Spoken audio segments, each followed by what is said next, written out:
The snow fell quietly outside Emma's kitchen window, each flake catching the warm light from her small suburban home. She stood at the sink, washing the dinner dishes with methodical care, the way she had done every evening for the past 3 years since moving to Millbrook Avenue. The routine brought her comfort, something steady in a life that had seen too much uncertainty. Emma had always been the kind of person who noticed things others missed. The elderly neighbor who struggled with her groceries. The stray cat that they appeared each morning by the fence.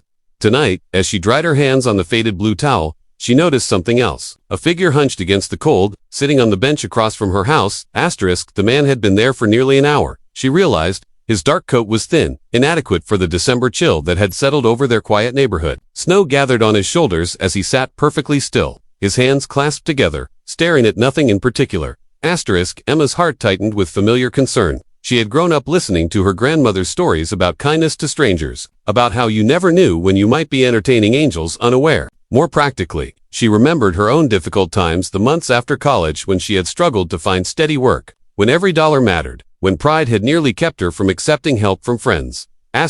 She watched the man for another few minutes, debating with herself. The world could be dangerous, especially for a woman living alone, but the world could also be cruel to those with nowhere to go, and tonight was shaping up to be the coldest of the winter so far. Finally. Emma pulled on her heavy winter coat and stepped outside. The cold hit her immediately, sharp and unforgiving. She approached the bench slowly, her footsteps muffled by the fresh snow. Excuse me, she said gently, are you all right? The man looked up, and Emma was struck by his eyes, tired but kind. His face was weathered, his dark hair slightly unkempt, but there was something dignified about the way he held himself, despite his obvious circumstances. I'm fine. Thank you, he said, his voice carrying a refinement that surprised her. Just resting. It's getting pretty cold out here, Emma continued, glancing at the snow that continued to fall more heavily now. The weather reports said we might get 6 inches tonight. The man, who appeared to be in his early 30s, nodded politely. I'll find somewhere warm soon enough. Emma hesitated. Every practical part of her mind screamed caution, but her heart spoke louder. I have a garage, she heard herself saying. It's not much, but it's dry and warmer than out here. There's an old couch in there, and some blankets. You're welcome to stay the night if you need to. The man studied her face carefully, as if trying to understand her motivation. That's very kind of you, but I couldn't impose. It's no imposition, Emma insisted. Really? I know what it's like to need help sometimes. After a long moment, the man stood. He was taller than she had expected, with broad shoulders that spoke of strength despite his current circumstances. My name is Marcus, he said simply.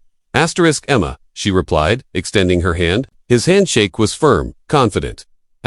She led him around to the side of her house, where the detached garage sat beneath an old oak tree. The space was cluttered with the usual accumulation of suburban life gardening tools, holiday decorations, her late father's workbench, but it was clean and, most importantly, protected from the weather. There's a space heater in the corner, Emma explained, plugging it in and watching it glow to life. And here are some blankets. She pulled several quilts from a storage bin, including one her grandmother had made decades ago. There's a small bathroom just inside the house, the door there. Feel free to use it if you need to. Marcus accepted the blankets with careful hands, his expression unreadable. Why are you doing this? He asked quietly. Emma considered the question. Because everyone deserves basic kindness, she said finally. Because the world is hard enough without us making it harder for each other. That night, Emma found herself checking the garage windows several times, not out of suspicion, but out of concern. She could see the gentle glow of the space heater and occasionally caught sight of Marcus moving about quietly. He seemed to be reading something by the small light, a book or papers she couldn't make out clearly. Morning came crisp and bright, the snow having stopped just before dawn. Emma prepared an extra breakfast, scrambled eggs, toast, and coffee, and knocked gently on the garage door.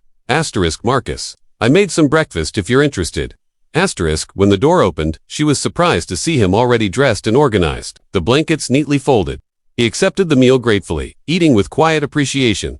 This is delicious, he said. It's been a while since I've had a home-cooked meal. They sat together on the back porch, watching the sun transform the snow-covered neighborhood into something magical. Emma found herself curious about his story, but respectful enough not to pry. I should probably get going, Marcus said, eventually, finishing his coffee. I have some business to attend to in town. Emma nodded, though she felt a strange reluctance. To see him leave there had been something peaceful about his presence, something that made her small house feel less empty. Marcus stood, then reached into his coat pocket. Before I go, he said, pulling out a business card. I want you to have this. Asterisk, Emma took the card and nearly dropped it. The elegant lettering read, Marcus Rothwell, CEO, Rothwell Development Group.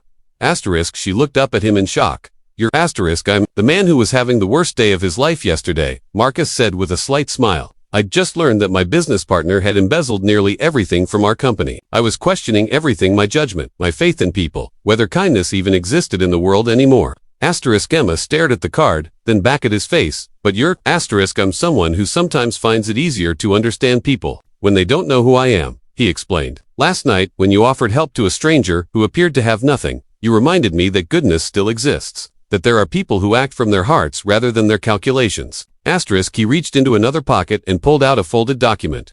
This is the deed to a small apartment building I own downtown. It's been sitting empty because I couldn't decide what to do with it. I'd like you to have it to turn it into something that helps people like you helped me. Asterisk, Emma's hands trembled as she took the papers. I can't accept this. This is too much. Asterisk, it's not enough. Marcus said firmly. You gave a stranger shelter when you had every reason not to. You asked for nothing in return.